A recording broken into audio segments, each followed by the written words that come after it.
국가라는 거는 정권과 관계없이 영속성을 갖고 있잖아요. 자, 지난 정부에서 했던 중요한 정책이 있습니다. 물론 우리는 사드 정책은 잘못됐다고 봅니다. 그럼에도 불구하고 새로 집권한 문재인 정부가 혁명 정부는 아니잖아요.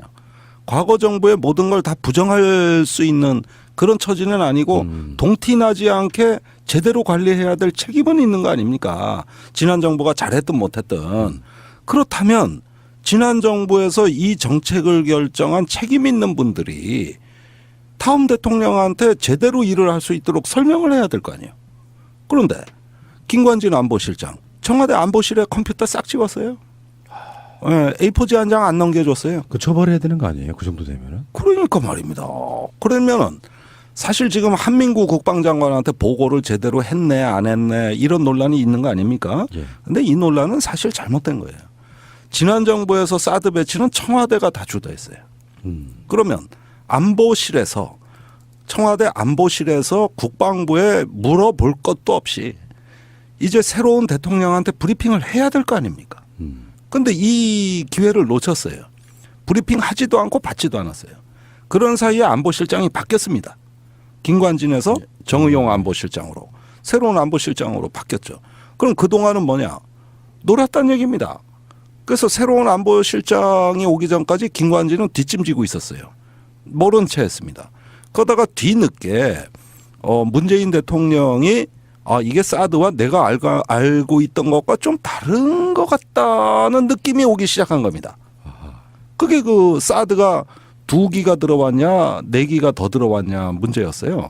그러니까 사실은 문 대통령이 4기가 더 들어와 있다는 걸 몰랐던 거죠. 그래서 2기가 아니라 4기.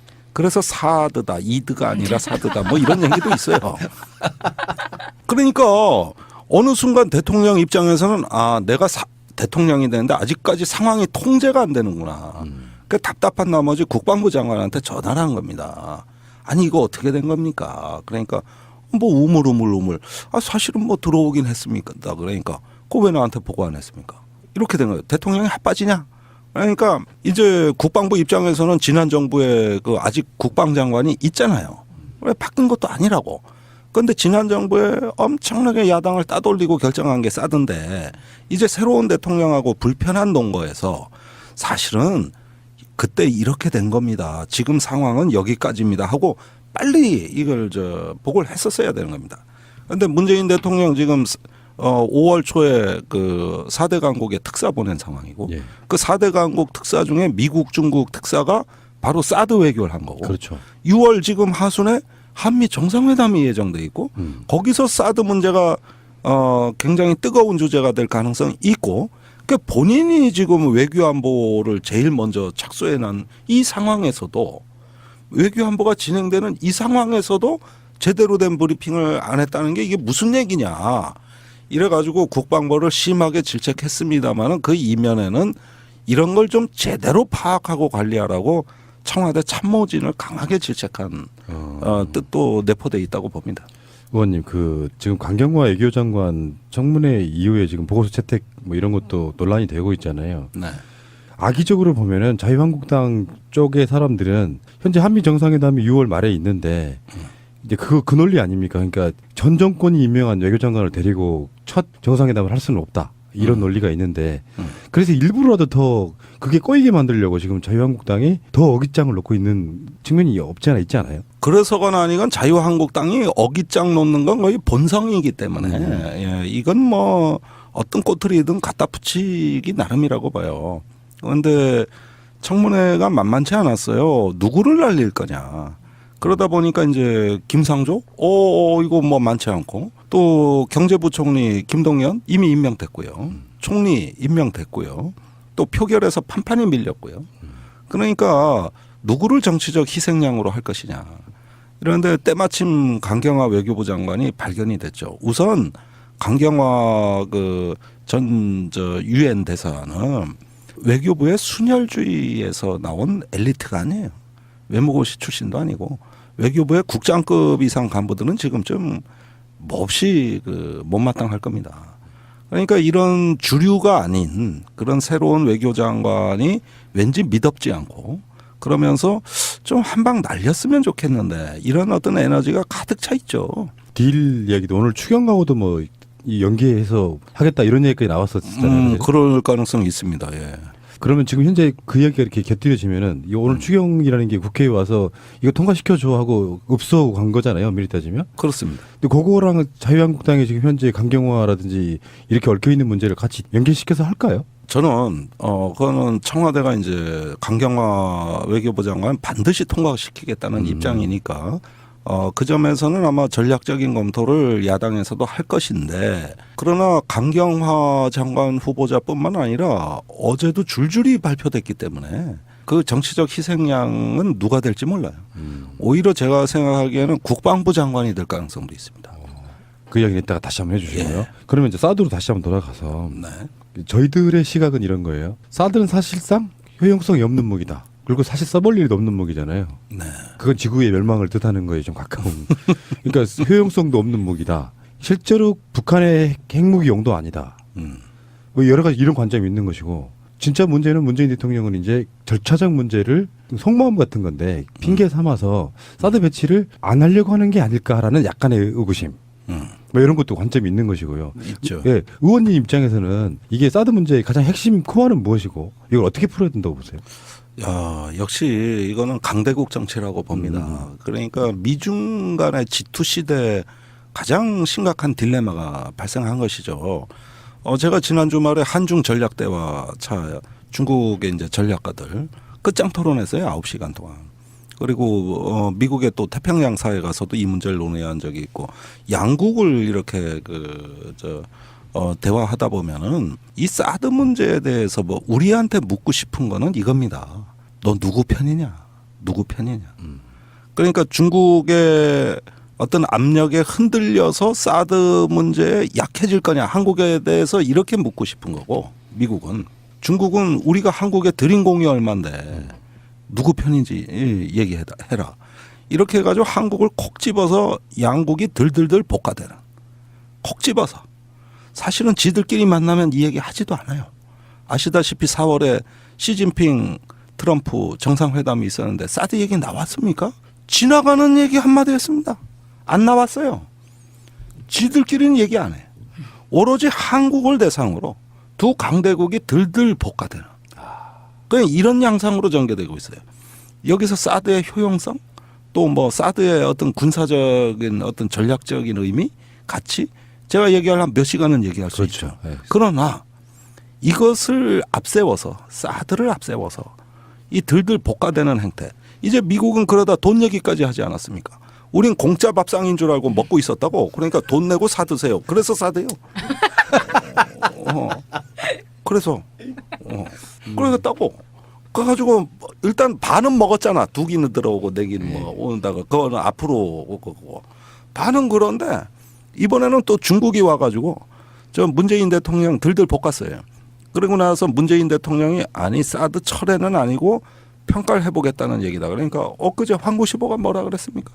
문재인 대통령 장꾀 부리지 마라 그랬어요. 참 제가 이런 괴물 덩어리를 하나 한국에 들여놔가지고 뭔 개고생입니까 이게? 무슨 개고생이야? 순전히 제 마인드로만 보면은 쓸데도 없는 무기를 이놈들이 그냥 팔아먹은 거에 지나지 않는 어떤 것이 외교 문제로 비화가 되니까 푸는 사람 입장에서는 굉장히 절차적으로 여러 가지 정당성을 갖추면서 풀지 않으면 어느 한쪽한테는 얻어맞게 돼 있다. 근데 그래서 더 어떤 과정 자체가 푸는 게 더 어려워진 상황인 거잖아요. 어떻게 보면. 점점 어려워지고 있죠. 저는 문재인 정부가 조금 더 자주적으로 강하게 입장을 결정해야 된다고 봅니다. 지금 약간 절충주의적 입장에 들어가니까 주변국이 덜덜덜 볶아요. 이게 이제 제가 문재인 대통령에 대해서 조금 걱정했던 측면인데 선거 때 유지했던 전략적 모성이라는 그 입장은 조금 선거 전술로서는 모르겠습니다만은 외교의 어떤 안보의 입장에서는 우리가 한반도 주변 상황을 주도하는 논리가 아니다. 그건 너무 수세적이다. 그래서 조금 그거를 더 적극적인 개념으로 바꿔줬으면 좋겠다. 이거 방송에서 여러 번 얘기했는데 지금 그 관성이 아직 남아 있는 것 같고 물론 이해는 합니다. 아직 안보실의 진용이 덜 갖춰진 상태에서 사드 문제를 입장을 결정하기에는 너무 어려움이 있겠죠. 그러나 모호성을 좀 완화하고 줄여가면서 이제는 우리가 정말 한반도 주변 정세를 자주적으로 한번 주도해 보겠다는 높은 수준의 결의는 나와야 될 것 같아요. 그러지 않으면 한미 정상회담 또 7월에 그 G20 정상회담 이렇게 가면서 국제사회에서 우리의 목소리가 자칫하면은 외면당하거나 주도권이 상실될 우려가 굉장히 큽니다. 그런 만큼 지금이 사드 문제에 대해서는 좀 결정하실 시점인데 그게 어렵다면 1년 동안 재검토해보겠다 이 얘기만 하는 걸로도 충분한데 또 한쪽에는 이제 바뀐 거 없다고 얘기를 하고 또 중국에 대해서는 또 좋은 메시지를 준비한 것처럼 하니까 주변국이 헷갈려하면 강대국은 약간만 기분 나쁘면은 이런 것들이 조금 모호하고 석연치 않다고 하면 공격이 들어와요.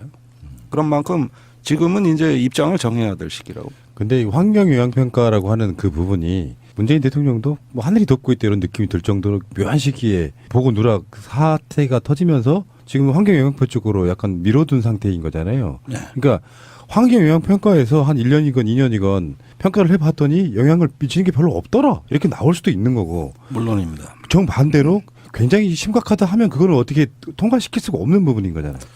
그런데 다른 게 있죠. 단순한 환경 영향 평가가 아니라 제대로 된 환경 영향 평가는 주민 공청회를 거치게 돼 있습니다.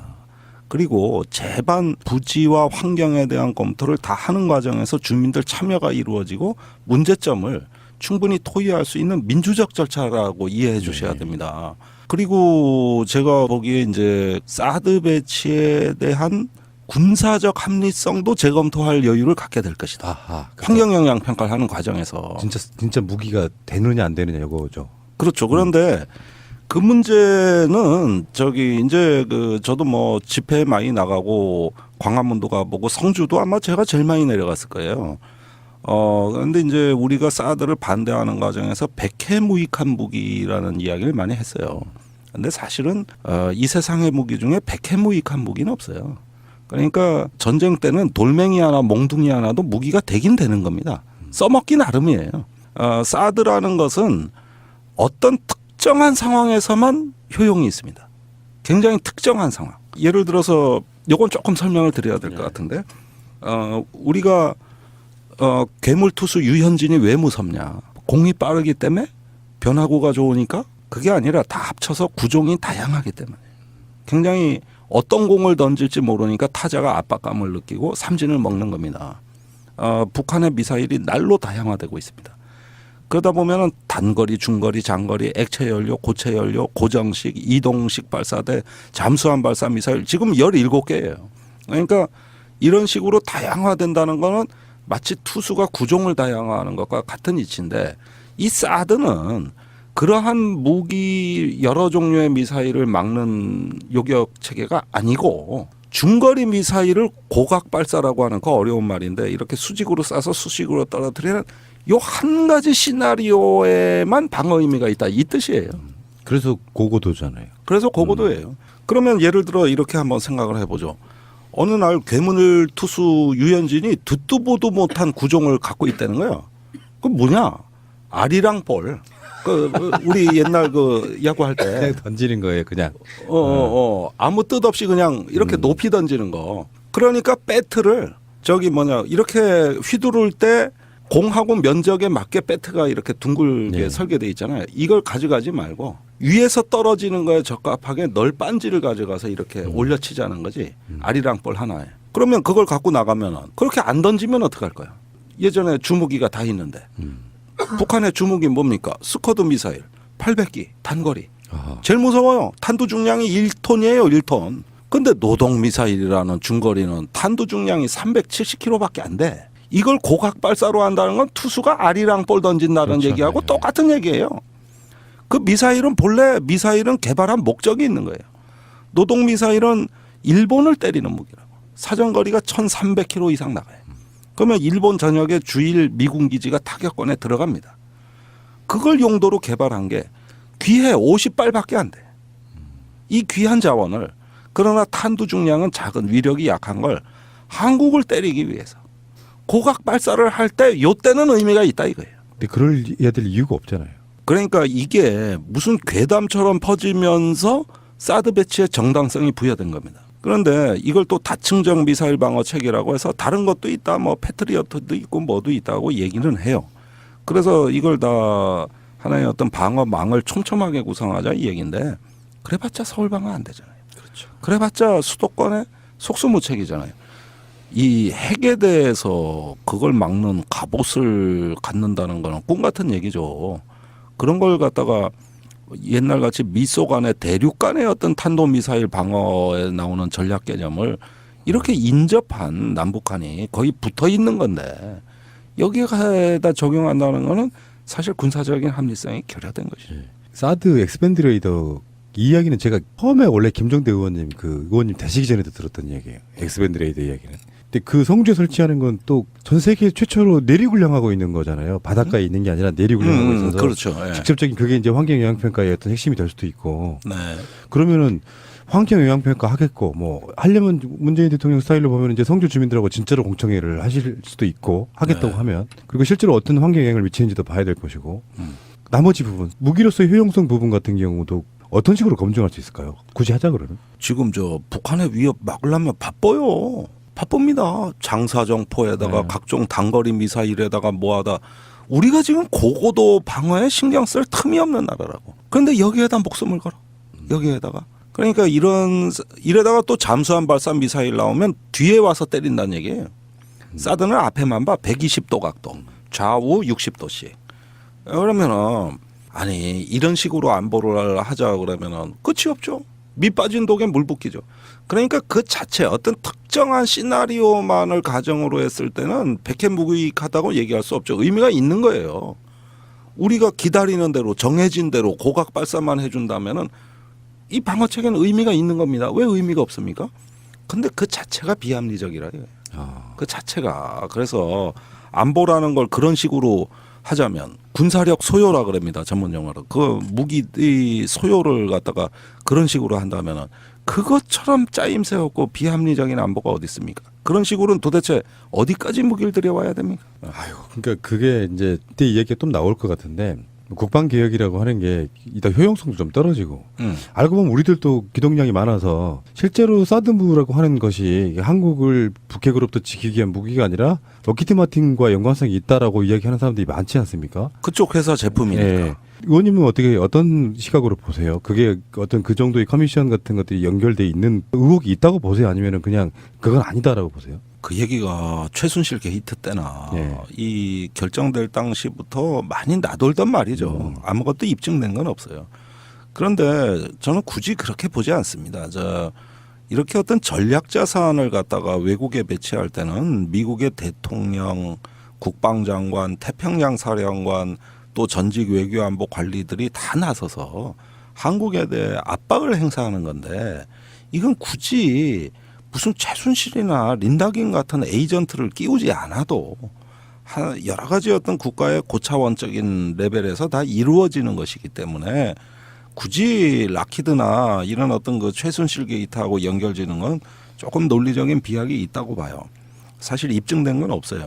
그런데 이제 단지 우리가 락히드에 너무나 많은 특혜를 줘왔던 건 사실입니다. 예컨대 F-35 스텔스 전투기 도입이라든가 또는 이지스 전투 체계 이런 한국군의 핵심 도입 덩어리가 큰 거 이게 다 로키드 제품이에요.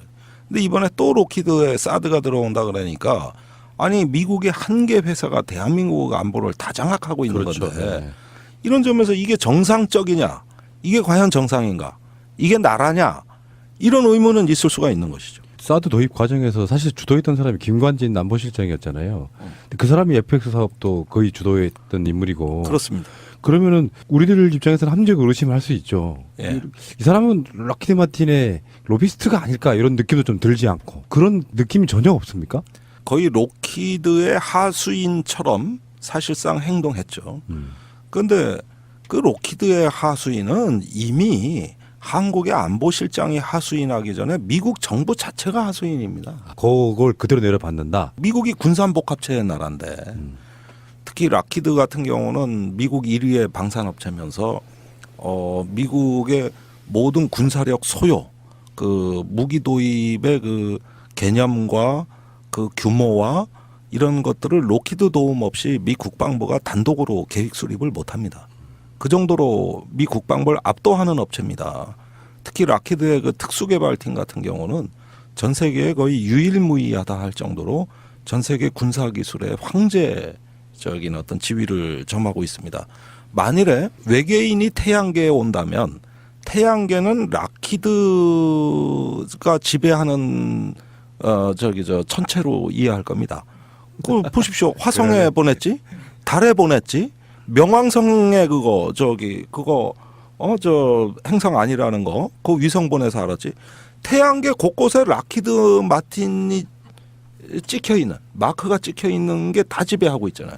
그러니까 이 회사의 특수개발팀 같은 경우는 거의 미 국방부의 정책을 좌지우지하는 이런 정도의 어떤 그 기술력과 그 영향력을 갖고 있고, 또 그런 업체가 미 국방부를 움직이는 그 막강한 영향력과 또 고용 창출, 그 조립 라인이 많으니까 이런 데서 황제라면, 락히드가 황제라면 보잉사는 왕 정도 되는 이런 정도의 지위를 갖고 있습니다.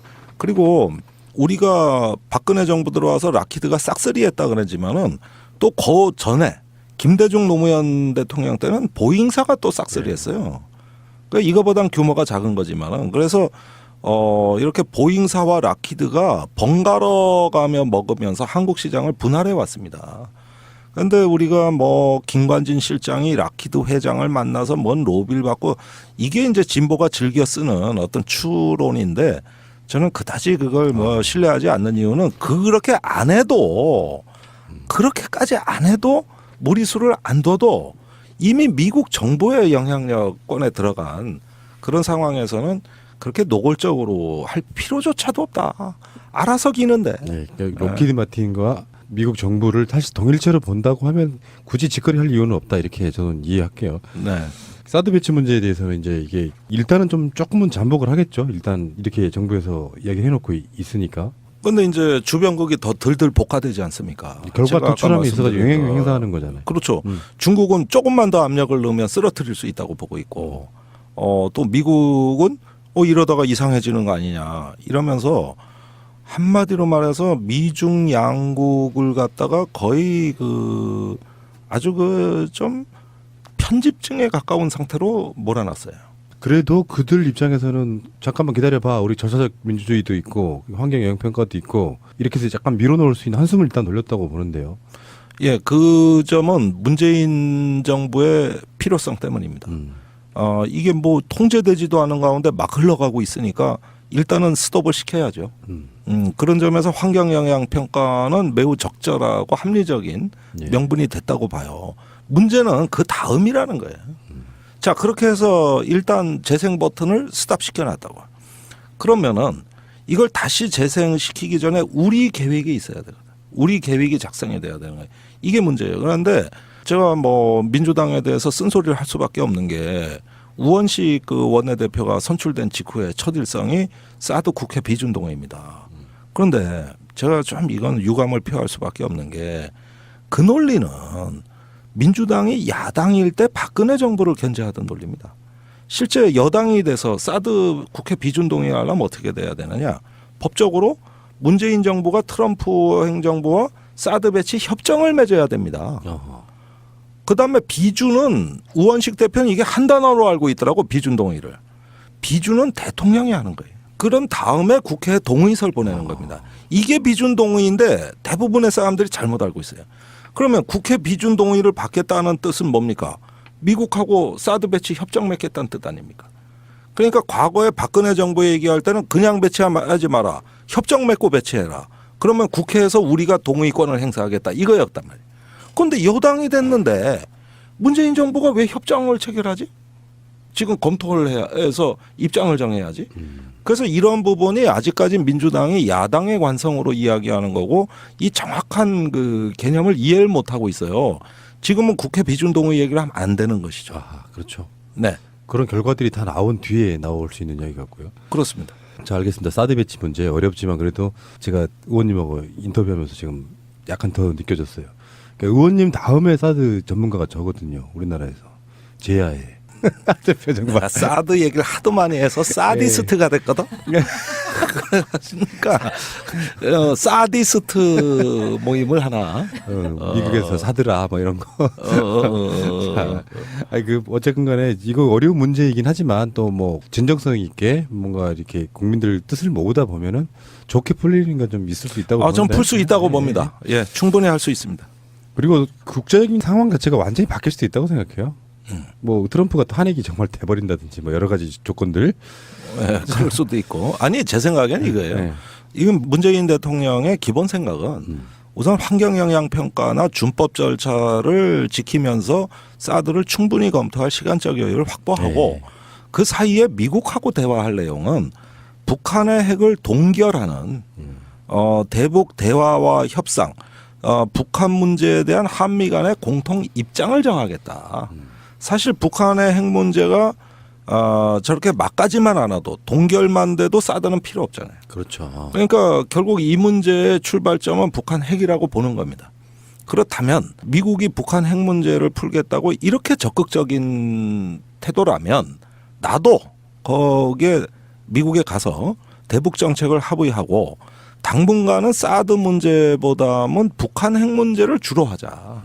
그래서 사실 어느 순간에 북한 핵에 대한 대화와 협상이 시작이라도 되면 그러면서 북한의 핵을 동결할 수 있는 전략 목표가 가시권에만 들어온다면 그때는 사드 문제를 더 편하게 결정할 수 있는 여건이 창출되기 때문에 문제를 푸는 순서를 사드 하나만 봐선 안 풀린다고 본 겁니다. 이것만 봐선 안 풀리는 거예요. 그것보다는 한반도 상황 그 자체, 특히 북한 핵 문제 이렇게 봐야 이 문제의 그렇네요.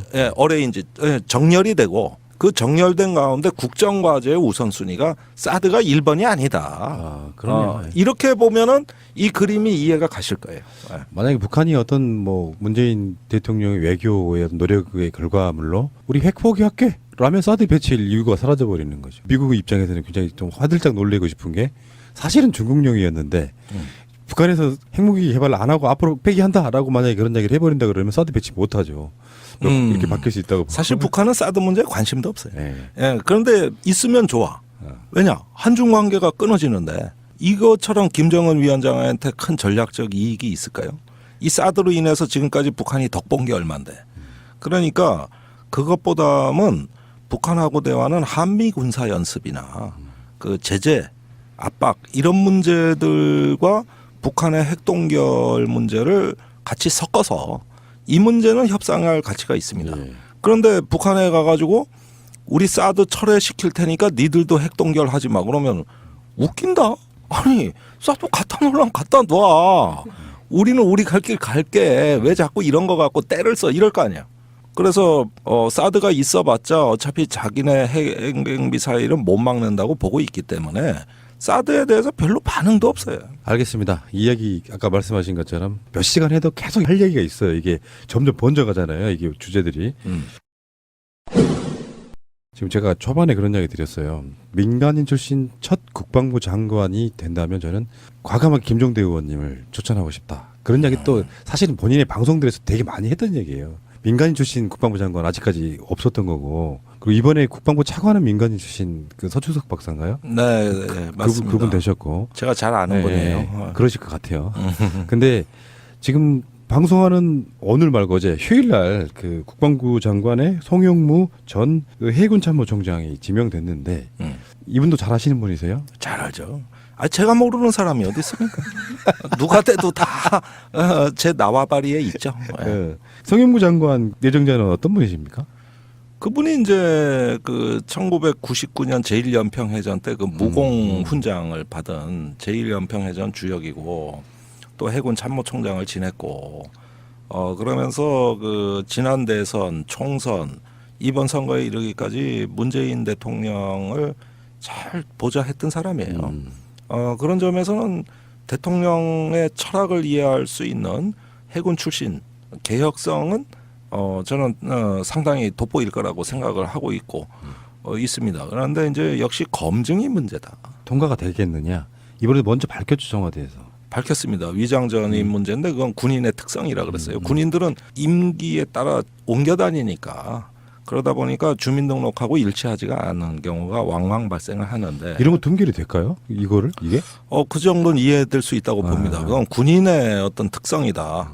이렇게 하면은 그거는 뭐 이해가 될 겁니다. 이제 그거하고 어떤 법무법인에서 자문료 받은 거, 그 다음에 몇몇 군납 비리 사건이 터졌을 때 책임이 있는 선상에 있었느냐 아니냐 이런 부분인데 뭐 제가 좋아하는 분이긴 합니다만은 그래도 검증은 해야죠. 그 시중에 그런 말들이 나도는 게 사실인지. 그런데 아까 청와대 정무비서관을 제가 만나고 왔어요. 그런데 이분이 자기들은 충분히 검증을 했다. 충분히 했다. 그래서 그래요? 그럼 한번 좀 믿어봅시다. 그런데 국회에서 어떻게 되는지 한번 살펴보겠습니다. 네. 만약에 충분히 검증이 됐다면 밀어드릴 생각입니다만 이게 뭐 하다 보면은 또 뭐가 튀어나올지 사실은 저는 좀 약간 우려는 있습니다. 지금 국방위에 계세요? 네. 정의당 국회의원분들은 원하는 상임위 못 가신 경우도 꽤 있어가지고 한번 확인차. 지금은 다 네. 정리됐어요. 네. 예, 원하는 대로 다 최소한, 갔습니다. 예. 그러니까 그렇게 돼갖고 검증하는 대상이고 청문위원이 되실 거잖아요. 예. 아직 날짜는 아직 안 잡혔죠. 날짜 안 잡혔습니다. 아마도 6월 하순으로 예상이 됩니다.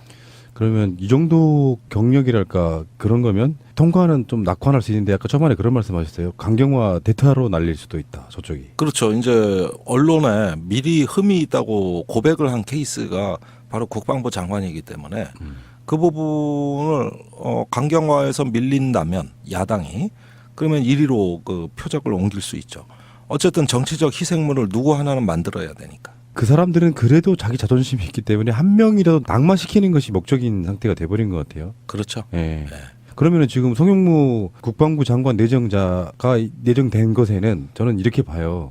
해군 출신이고 13년 만에 해군 출신 장관이 되는 거라고 그러는데 그 이유가 지금 뭐 법무부 장관의 누구 뭐 누구 하는 것들이 대부분 다 외교장관도 마찬가지고 주류 세력들과는 약간 좀 결이 다른 사람들을 임명해서 개혁하겠다 그런 의지를 드러낸 거다라고 보는 게 맞습니까? 예, 일단은 법무부 또 민정수석이 이제 조국 교수 검사 출신이 아닌 오랜만에 거의 처음 아닌가 잘 모르겠습니다만은 있었답니다. 아주 이례적인 참여정부 때. 예, 참여정부 때. 뭐 문재인 대통령이 민정수석을 2번 하신 분 아닙니까? 네, 전해철 의원도 하셨죠. 대부분 그때는 비검사 출신이었어요. 그리고 법무부 장관도 대부분 검사 출신들이 맡는 게 관례인데 거기에다가 국방부는 또 육군 출신, 육군사관학교 그렇죠, 출신들이 거의 다 독식을 해왔다고 볼 수가 있죠.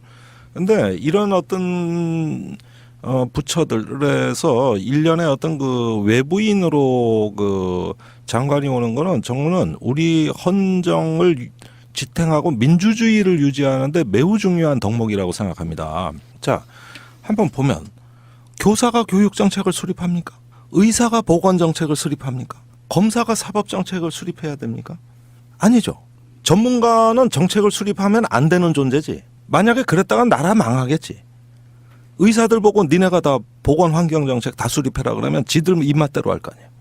이렇게 전문가는 갇힌 존재입니다. 그 울타리 밖으로 나오면 안 되는 걸 전문가라고 하는 거예요. 마찬가지로 어느 세계 국가 가가지고 군인이 국방정책을 수립합니까? 법으로 막아놨습니다. 미국 같은 데는.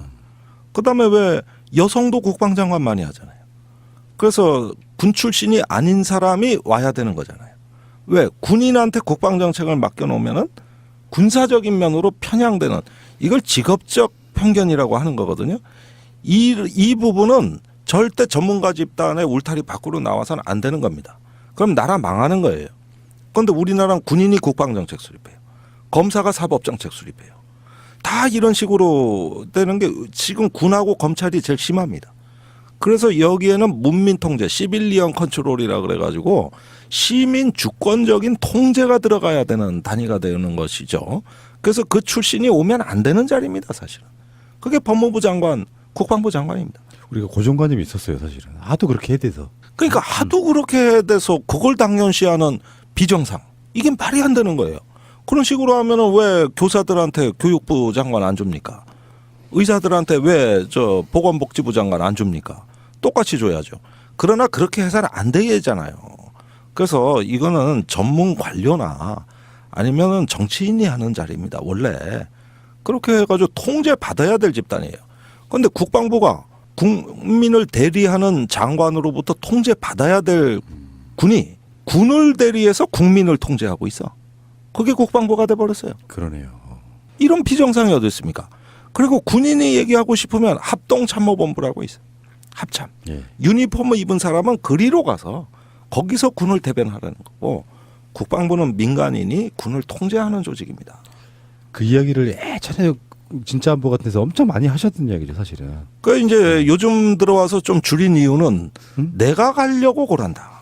그러니까 이게 문제야. 가세요. 난 저 그랬으면 좋겠어. 진짜로 저는 그 아까 지금 한 서너 번 얘기가 언급이 됐습니다만 민간인 출신 국방부 장관 처음으로 간다면 뭐 김정대 의원 갖고 말씀 들어보니까 훨씬 더 맞는 얘기 같고요. 네. 민간인들이 재미삼아 하는 얘기 밀리터리 덕후라고 얘기하지만 객관적으로 보기에는 훨씬 더 민간인들이 더 정확할 수 있잖아요. 군사적인 눈으로 그 군을 보면 안 됩니다. 그 만약에 쿠바 미사일 위기 1962년도에 그때 맥나마라 국방장관이 케네디 대통령의 그 지침을 받아서 해군 작전을 통제하지 않았더라면 어떻게 됐을까?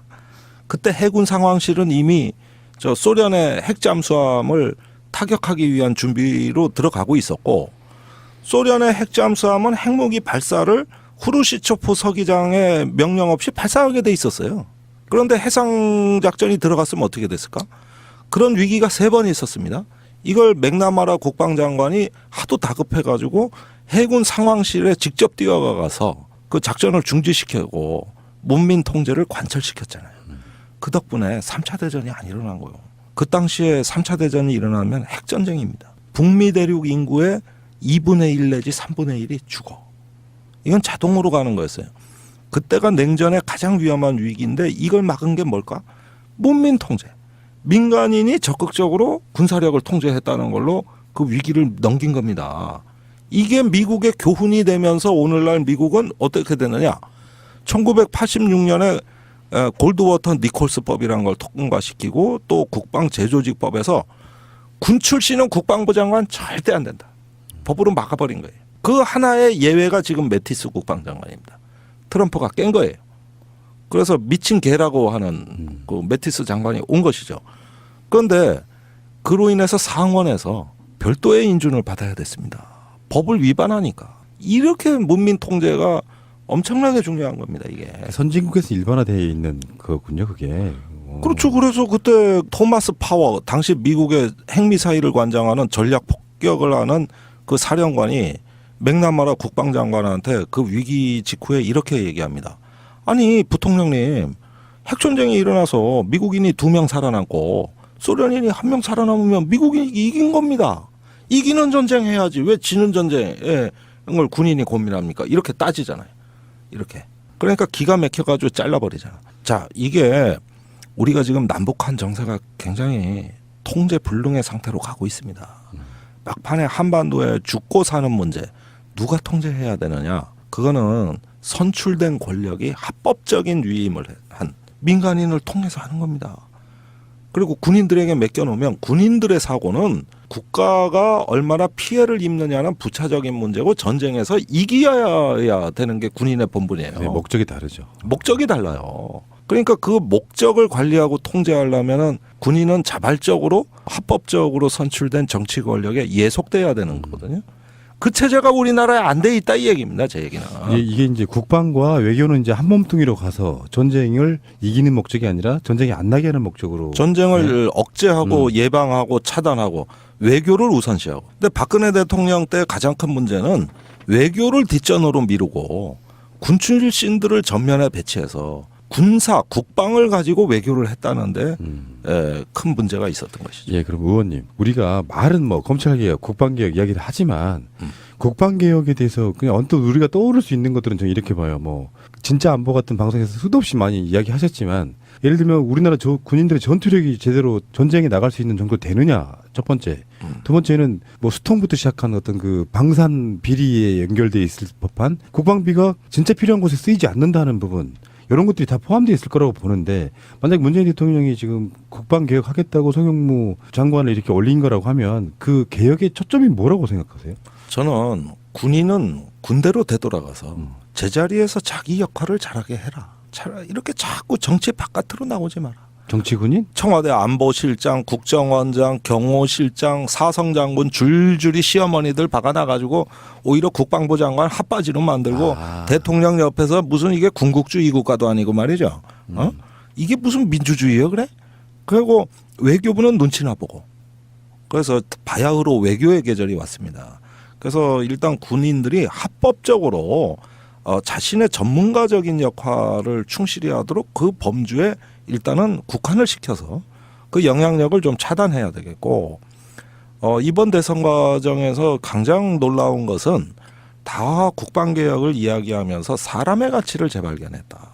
우리 병사들 최저 생계비의 15% 되는 20만 원짜리 인생입니다. 이거를 조금 목숨값을 높이자. 이래가지고 정의당이 제일 먼저 압박을 하기 시작해서 민주당이 받아들인 결과 그때 50만 원 공약하셨었죠. 예, 민주당이 40만 원까지 지금 벌써 예산이 편성되고 있어요.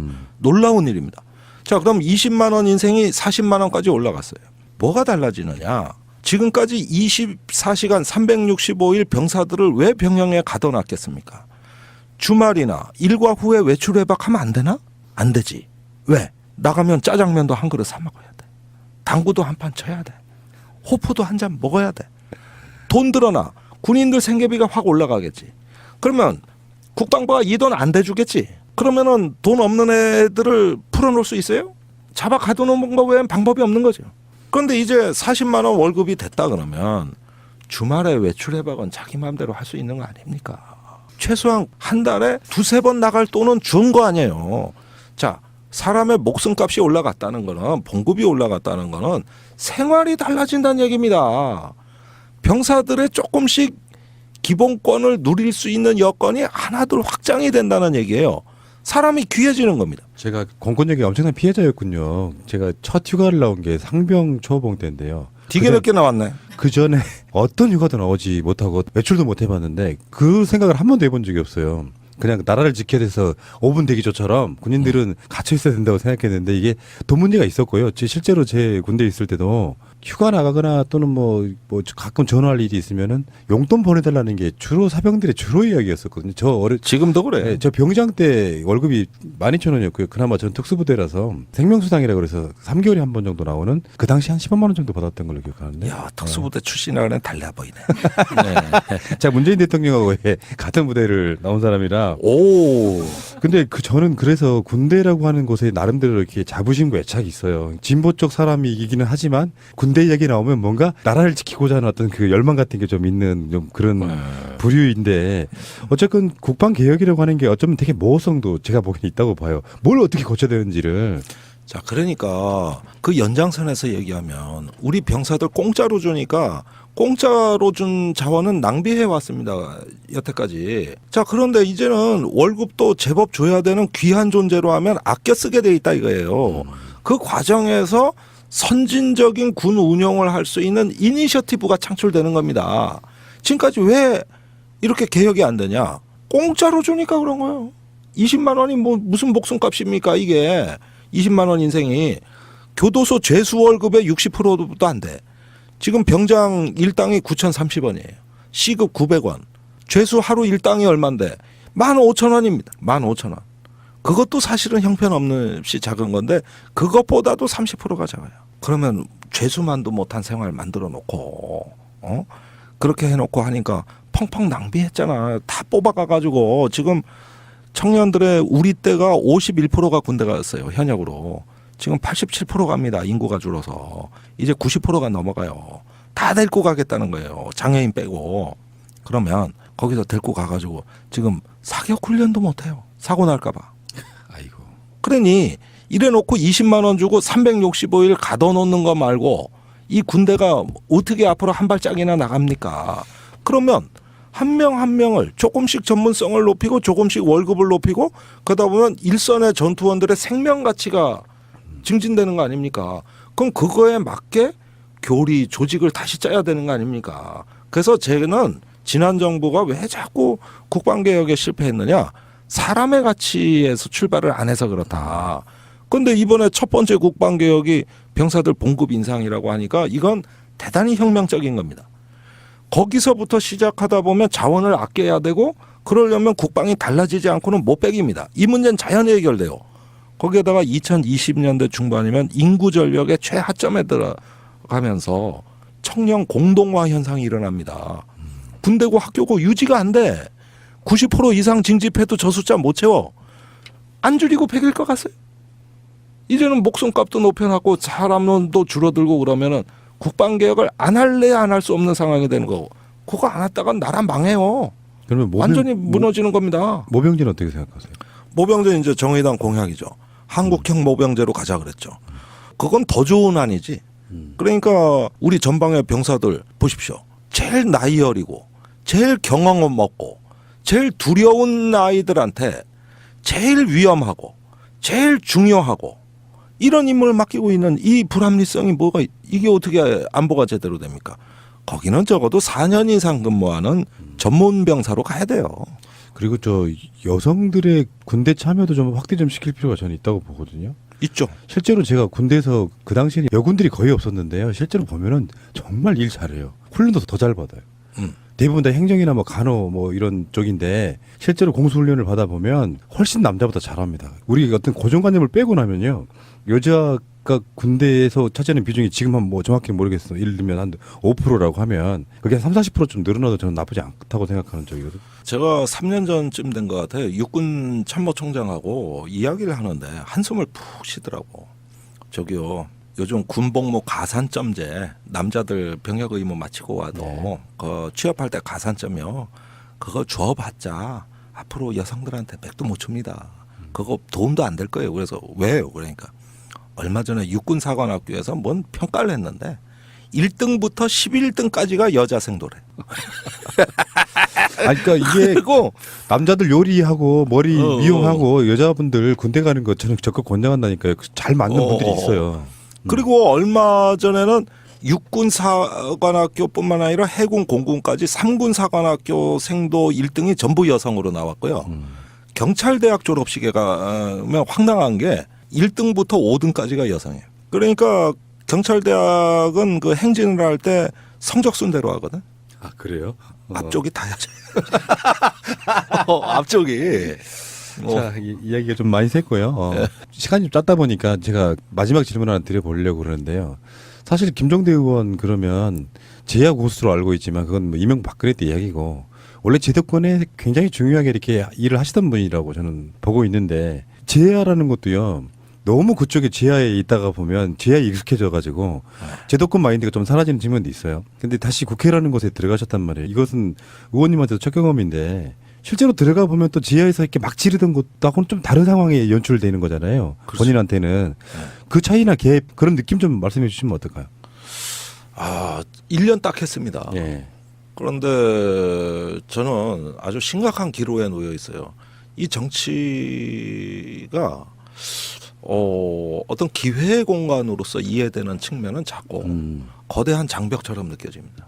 어떤 정의로운 법도 통과되지 않아요. 지금 저는 군형법 92조 6 동성애 차별법 이거 폐지하겠다고 놨다가 전국적 인물로 마녀사냥 당하고 뭔지 알아요. 있고 또 보십시오. 세월호 특별법, 가습기 살균제 그 피해자 구제법, 또 뭐 이자 스민법, 예. 또 탈북자 지위 향상법. 우리나라의 소수 약자의 권익을 보호하는 법 중에 성공한 법이 단 한 건이라도 있습니까? 설령 성사됐다 하더라도 만신창이가 됐지. 대부분 폐지되고. 그러니까 이 다수의 논리에 의해서 다수의 권익을 지킨다는 이유로 소수 약자를 위하는 법은 제출만 했다 하면 그 정치인까지 죽여버리는 이게 아주 무서운 정치가 작동하고 있어요.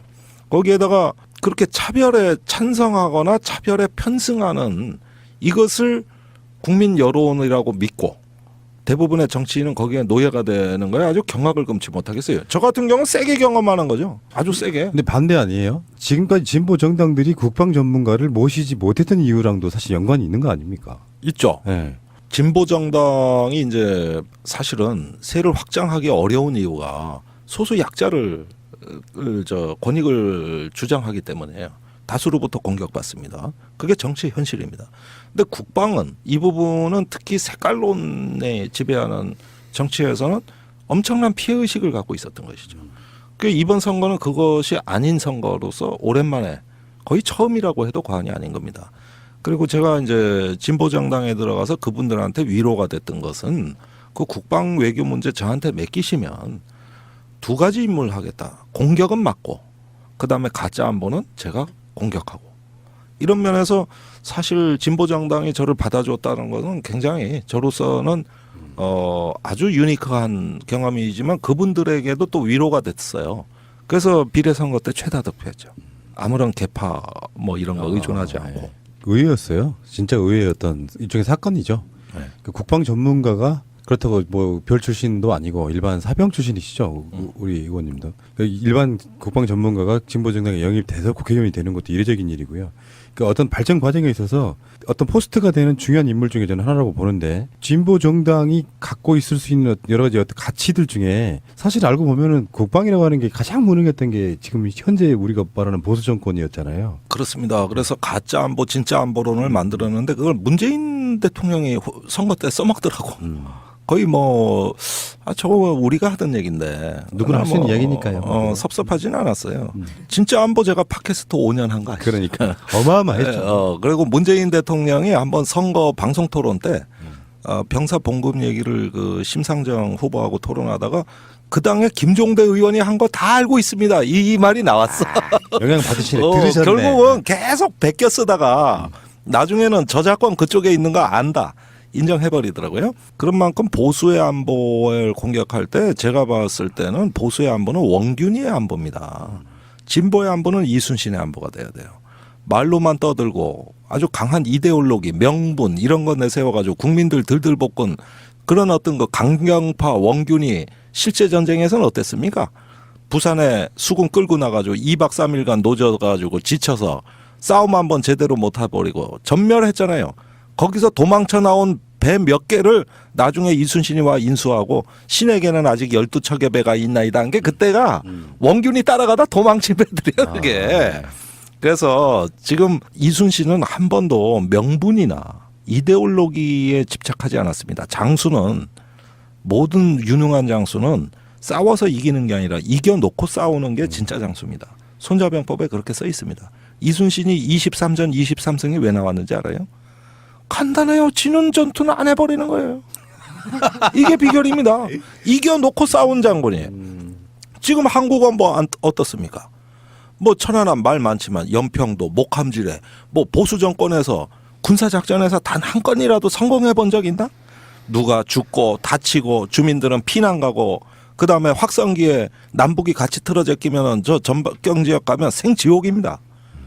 아니 이 많은 피해 그다음에 성주에서 강정마을에서 연평도에서 그 많은 민생의 추락 보라고 전부 지거나 깨지거나 죽거나 다치거나 무너지거나 이거밖에 없어요.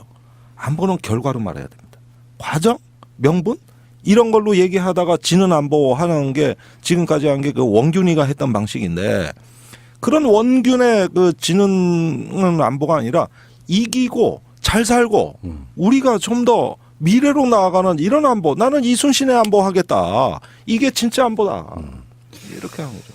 의원님 말씀 듣다 보면은 그런 느낌이에요. 군대 이야기, 군사 이야기를 아라비안 나이트처럼 듣는 기분. 그 상징성은 저는 하나만 언급하고 이제 방송 끝낼게요. 네. 천안함 사건 나고 나서 그 많은 별단 장군들이 북한한테 맞았다고 자랑하듯 이야기하는 그런 나라는 안 돼야죠. 그렇죠. 결국은 진짜 전략가고 군사 전문가라면은 만일에 북한이 이걸 했다고 확신을 한다면 사실은 북한의 능력을 평가해 줘야죠. 그거는 세계적으로 전무후무한 작전이고 지난 70년간 단 한 번도 우리가 듣거나 본 적이 없는 감흥어뢰에 의한 직주어뢰가 아니라 독일의 유보트는 직주어뢰였잖아요. 이런 것들을 했을 때는 그것도 그 엄청나게 악조건 해역에서 이랬다면은 사실은 우리 해군들 다 군복 벗어야 됩니다. 우리는 그런 가능성, 능력, 그런 발상 거의 천재가 한 거니까 이건 홍길동이니까 그러니까 그런 것을 남루한 군대가 해냈다는데 그거보다 40배 국방비를 더 많이 쓰는 이 나라의 해군은 그걸 상상도 못했다면 옷 벗어야지. 예. 그걸 뭘 자랑이라 그래? 그러니까 개혁이 필요하고요. 그 외부에서 개혁을 하는 어떤 시각이 필요하다 그러면 김정대 의원님 같은 분들 우리나라를 상징하는 단어 중에 하나가 저는 국방의 버블제트 아까 말씀하신 그거라고 좀 보는데 어찌됐건 간에 막 고쳐야 될 건 되게 많을 것 같고요. 같은 당이든 아니든 국회 안에 들어가 계시면서 개혁의 핵심이 정확하게 뭔지 알고 있는 저는 몇 안 되는 분이라고 보고 국방이라는 게 그런 곳이에요. 군인 출신들이거나 아니면 정말 한직에 가 있고 싶은 중요한 정치인들이 주로 있던 자리에 지금 지난 국회에서는 김광진 의원 있었고요. 지금은 김정대 의원이 계시는 것 같습니다. 김광진 의원 자주 해요. 네. 자, 오늘 감명 깊은 방송이었고요. 아이고 그럼. 저희를 한 번 이렇게 모시고 나면요. 앞으로 계속 좀 선거 연대로 현안이 있을 때마다 귀찮게 좀 해드리는데 괜찮겠습니까? 아니 뭐 특전사 출신이라니 그거는 특전을 줘야지 뭐. 예. 자, 다음에 또 뵙겠습니다. 고맙습니다. 감사합니다. 예. 심하게 질책했습니다마는 그 이면에는 이런 걸 좀 제대로 파악하고 관리하라고 청와대 참모진을 강하게 질책한 뜻도 내포돼 있다고 봅니다. 의원님, 지금 강경화 외교장관 청문회 이후에 지금 보고서 채택 뭐 이런 것도 논란이 되고 있잖아요. 네. 악의적으로 보면은 자유한국당 쪽의 사람들은 현재 한미 정상회담이 6월 말에 있는데 이제 그 논리 아닙니까? 그러니까 전 정권이 임명한 외교장관을 데리고 첫 정상회담을 할 수는 없다. 이런 논리가 있는데 그래서 일부러라도 더 그게 꼬이게 만들려고 지금 자유한국당이 더 어깃장을 놓고 있는 측면이 없지 않아 있지 않아요? 그래서거나 아니건 자유한국당이 어깃장 놓는 건 거의 본성이기 때문에 예, 이건 뭐 어떤 꼬투리든 갖다 붙이기 나름이라고 봐요. 그런데 청문회가 만만치 않았어요. 누구를 날릴 거냐. 그러다 보니까 이제 김상조, 이거 뭐 많지 않고 또 경제부총리 김동연 이미 임명됐고요. 총리 임명됐고요. 또 표결에서 판판이 밀렸고요. 그러니까 누구를 정치적 희생양으로 할 것이냐. 그런데 때마침 강경화 외교부 장관이 발견이 됐죠. 우선 강경화 유엔 대사는 외교부의 순혈주의에서 나온 엘리트가 아니에요. 외무고시 출신도 아니고 외교부의 국장급 이상 간부들은 지금쯤 몹시 못마땅할 겁니다. 그러니까 이런 주류가 아닌 그런 새로운 외교장관이 왠지 미덥지 않고 그러면서 좀 한 방 날렸으면 좋겠는데 이런 어떤 에너지가 가득 차 있죠. 딜 이야기도 오늘 추경하고도 뭐 이 연계해서 하겠다 이런 얘기까지 나왔었잖아요. 그럴 가능성이 있습니다. 예. 그러면 지금 현재 그 이야기가 이렇게 곁들여지면은 이 오늘 추경이라는 게 국회에 와서 이거 통과시켜줘 하고 읍소하고 간 거잖아요. 미리 따지면. 그렇습니다. 근데 그거랑 자유한국당이 지금 현재 강경화라든지 이렇게 얽혀 있는 문제를 같이 연결시켜서 할까요? 저는 그거는 청와대가 이제 강경화 외교부 장관 반드시 통과시키겠다는 입장이니까 그 점에서는 아마 전략적인 검토를 야당에서도 할 것인데 그러나 강경화 장관 후보자뿐만 아니라 어제도 줄줄이 발표됐기 때문에 그 정치적 희생양은 누가 될지 몰라요. 오히려 제가 생각하기에는 국방부 장관이 될 가능성도 있습니다. 그 이야기는 이따가 다시 한번 해주시고요. 예. 그러면 이제 사드로 다시 한번 돌아가서 네. 저희들의 시각은 이런 거예요. 사드는 사실상 효용성이 없는 무기다. 그리고 사실 써볼 일도 없는 무기잖아요. 네. 그건 지구의 멸망을 뜻하는 거에 좀 가까운. 그러니까 효용성도 없는 무기다. 실제로 북한의 핵무기 용도 아니다. 뭐 여러 가지 이런 관점이 있는 것이고 진짜 문제는 문재인 대통령은 이제 절차적 문제를 속마음 같은 건데 핑계 삼아서 사드 배치를 안 하려고 하는 게 아닐까라는 약간의 의구심. 뭐 이런 것도 관점이 있는 것이고요. 있죠. 예, 의원님 입장에서는 이게 사드 문제의 가장 핵심 코어는 무엇이고 이걸 어떻게 풀어야 된다고 보세요? 역시 이거는 강대국 정치라고 봅니다. 그러니까 미중 간의 G2 시대에 가장 심각한 딜레마가 발생한 것이죠. 제가 지난 주말에 한중 전략대화 차 중국의 이제 전략가들 끝장 토론했어요. 9시간 동안. 그리고 미국의 또 태평양 사회 가서도 이 문제를 논의한 적이 있고 양국을 이렇게 대화하다 보면은 이 사드 문제에 대해서 뭐 우리한테 묻고 싶은 거는 이겁니다. 너 누구 편이냐? 누구 편이냐? 그러니까 중국의 어떤 압력에 흔들려서 사드 문제에 약해질 거냐? 한국에 대해서 이렇게 묻고 싶은 거고 미국은 중국은 우리가 한국에 드린 공이 얼만데 누구 편인지 얘기해라. 이렇게 해가지고 한국을 콕 집어서 양국이 들들들 볶아대는. 콕 집어서. 사실은 지들끼리 만나면 이 얘기 하지도 않아요. 아시다시피 4월에 시진핑 트럼프 정상회담이 있었는데 사드 얘기 나왔습니까? 지나가는 얘기 한마디 했습니다. 안 나왔어요. 지들끼리는 얘기 안 해. 오로지 한국을 대상으로 두 강대국이 들들 볶아대는. 그냥 이런 양상으로 전개되고 있어요. 여기서 사드의 효용성, 또 뭐 사드의 어떤 군사적인 어떤 전략적인 의미, 가치, 제가 얘기하려면 몇 시간은 얘기할 수 그렇죠. 있죠. 네. 그러나 이것을 앞세워서 사드를 앞세워서 이 들들 볶아대는 행태. 이제 미국은 그러다 돈 얘기까지 하지 않았습니까? 우린 공짜 밥상인 줄 알고 먹고 있었다고. 그러니까 돈 내고 사드세요. 그래서 사대요. 그래서 그러겠다고. 그래가지고 일단 반은 먹었잖아. 두 기는 들어오고 네 기는 뭐 오는다가 그거는 앞으로 오고 반은 그런데 이번에는 또 중국이 와가지고 저 문재인 대통령 들들 볶았어요. 그러고 나서 문재인 대통령이 아니 사드 철회는 아니고 평가를 해보겠다는 얘기다. 그러니까 엊그제 황구시보가 뭐라 그랬습니까? 문재인 대통령 장꾀 부리지 마라 그랬어요. 참 제가 이런 괴물 덩어리를 하나 한국에 들여놔가지고 뭔 개고생입니까 이게? 무슨 개고생이야? 순전히 제 마인드로만 보면은 쓸데도 없는 무기를 이놈들이 그냥 팔아먹은 거에 지나지 않는 어떤 것이 외교 문제로 비화가 되니까 푸는 사람 입장에서는 굉장히 절차적으로 여러 가지 정당성을 갖추면서 풀지 않으면 어느 한쪽한테는 얻어맞게 돼 있다.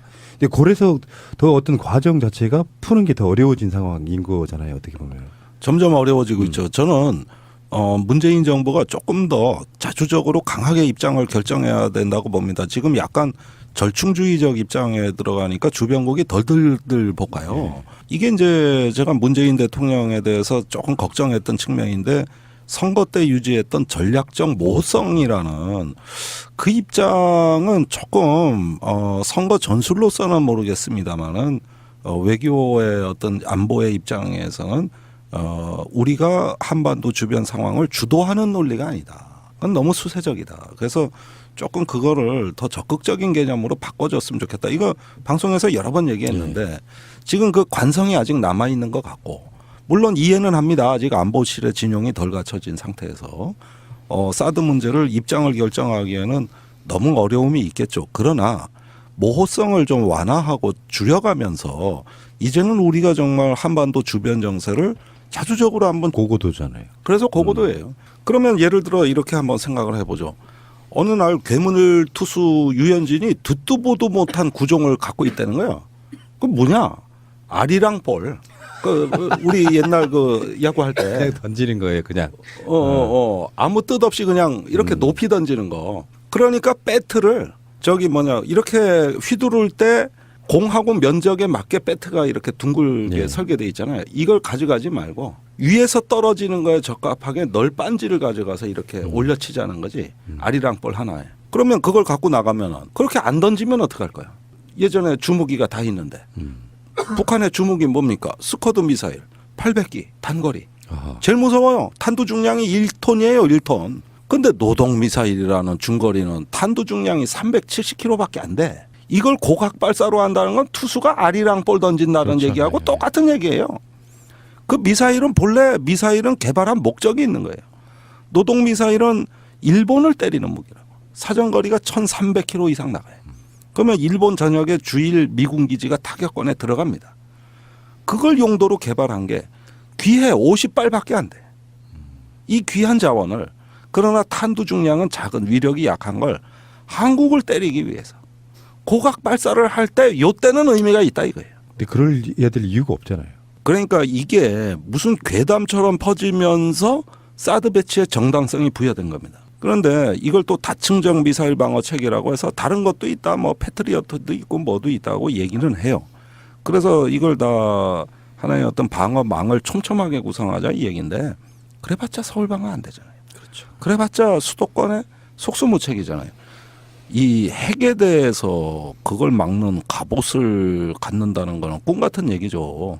그런 걸 갖다가 옛날 같이 미소 간의 대륙 간의 어떤 탄도미사일 방어에 나오는 전략 개념을 이렇게 인접한 남북한이 거의 붙어 있는 건데 여기에다 적용한다는 거는 사실 군사적인 합리성이 결여된 것이죠. 사드 엑스밴드 레이더 이 이야기는 제가 처음에 원래 김정대 의원님 그 의원님 되시기 전에도 들었던 이야기예요. 엑스밴드 레이더 이야기는. 근데 그 성주에 설치하는 건 또 전 세계 최초로 내리군량하고 있는 거잖아요. 바닷가에 있는 게 아니라 내리군량하고 있어서 그렇죠. 예. 직접적인 그게 이제 환경 영향 평가의 어떤 핵심이 될 수도 있고. 네.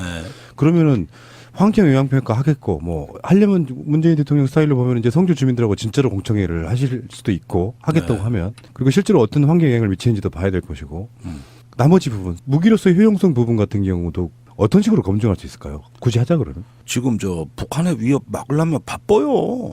바쁩니다. 장사정포에다가 네. 각종 단거리 미사일에다가 뭐하다. 우리가 지금 고고도 방어에 신경 쓸 틈이 없는 나라라고. 그런데 여기에다 목숨을 걸어. 여기에다가. 그러니까 이래다가 또 잠수함 발사 미사일 나오면 뒤에 와서 때린다는 얘기예요. 사드는 앞에만 봐. 120도 각도. 좌우 60도씩. 그러면은 아니 이런 식으로 안보를 하자 그러면은 끝이 없죠. 미 빠진 독에 물 붓기죠. 그러니까 그 주도해 보겠다는 높은 수준의 결의는 나와야 될 것 같아요. 그러지 않으면 한미 정상회담 또 7월에 그 G20 정상회담 이렇게 가면서 국제 사회에서 우리의 왜 목소리가 자칫하면은 외면당하거나 주도권이 상실될 우려가 굉장히 큽니다. 그런 만큼 지금이 사드 문제에 대해서는 좀 결정하실 시점인데 그게 어렵다면 1년 동안 재검토해보겠다 이 얘기만 하는 걸로도 충분한데 또 한쪽에는 이제 바뀐 거 없다고 얘기를 하고 또 중국에 대해서는 또 좋은 메시지를 준비한 것처럼 하니까 주변국이 헷갈려하면 강대국은 약간만 기분 나쁘면은 이런 것들이 조금 모호하고 석연치 않다고 하면 공격이 들어와요. 그런 만큼 지금은 이제 입장을 정해야 될 시기라고. 근데 이 환경 영향 평가라고 하는 그 부분이 문재인 대통령도 뭐 하늘이 덮고 있다 이런 느낌이 들 정도로 묘한 시기에 보고 누락 사태가 터지면서 지금 환경 영향표 쪽으로 약간 미뤄둔 상태인 거잖아요. 네. 그러니까 환경 영향 평가에서 한 1년이건 2년이건 평가를 해봤더니 영향을 미치는 게 별로 없더라 이렇게 나올 수도 있는 거고. 물론입니다. 정반대로 굉장히 심각하다 하면 그거를 어떻게 통과시킬 수가 없는 부분인 거잖아요. 그런데 다른 게 있죠. 단순한 환경 영향 평가가 아니라 제대로 된 환경 영향 평가는 주민 공청회를 거치게 돼 있습니다. 그리고 제반 부지와 환경에 대한 검토를 다 하는 과정에서 주민들 참여가 이루어지고 문제점을 충분히 토의할 수 있는 민주적 절차라고 이해해 주셔야 됩니다. 그리고 제가 보기에 이제 사드 배치에 대한 군사적 합리성도 재검토할 여유를 갖게 될 것이다. 아하, 환경 영향 평가를 하는 과정에서. 진짜 무기가 되느냐 안 되느냐 이거죠. 그렇죠. 그런데 그 문제는 이제 저도 뭐 집회에 많이 나가고 광화문도 가보고 성주도 아마 제가 제일 많이 내려갔을 거예요. 그런데 이제 우리가 사드를 반대하는 과정에서 백해 무익한 무기라는 이야기를 많이 했어요. 그런데 사실은 이 세상의 무기 중에 백해 무익한 무기는 없어요. 그러니까 전쟁 때는 돌멩이 하나 몽둥이 하나도 무기가 되긴 되는 겁니다. 써먹기 나름이에요. 사드라는 것은 어떤 특정한 상황에서만 효용이 있습니다.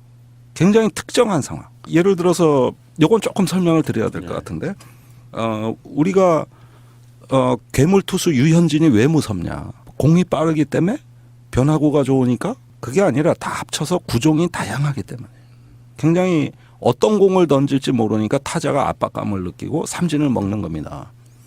북한의 미사일이 날로 다양화되고 있습니다.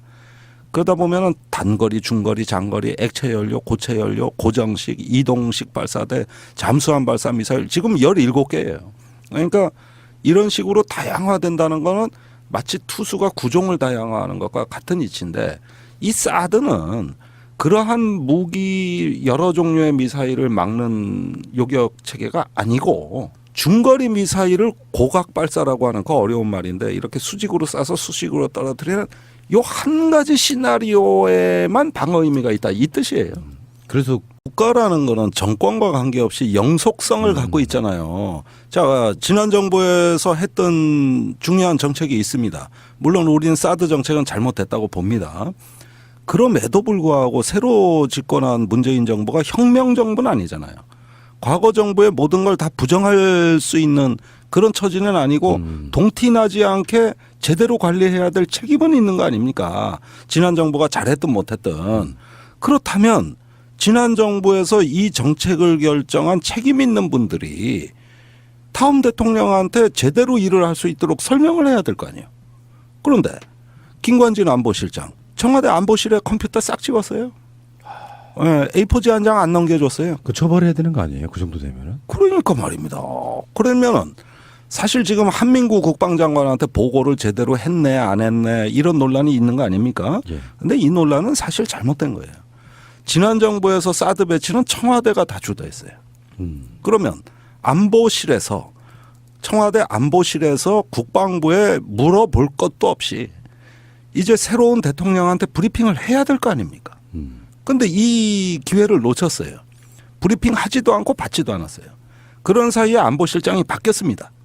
김관진에서 정의용 안보실장으로 새로운 안보실장으로 바뀌었죠. 그럼 그동안은 뭐냐?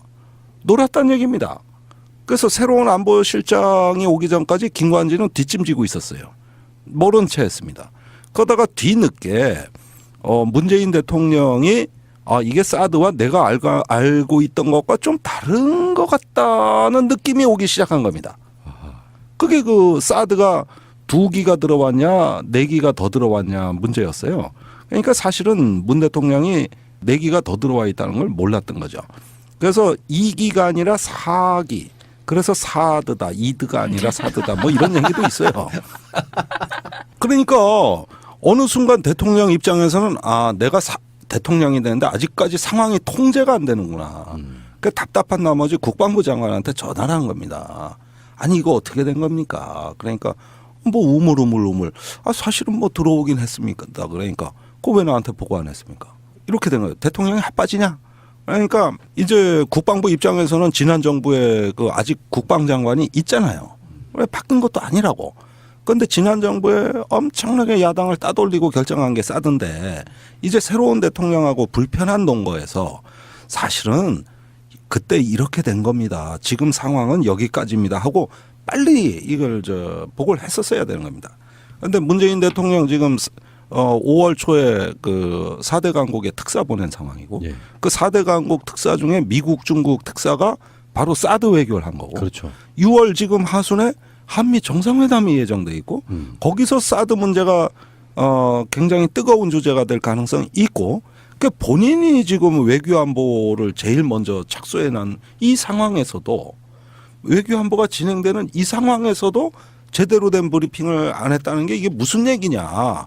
이래가지고 국방부를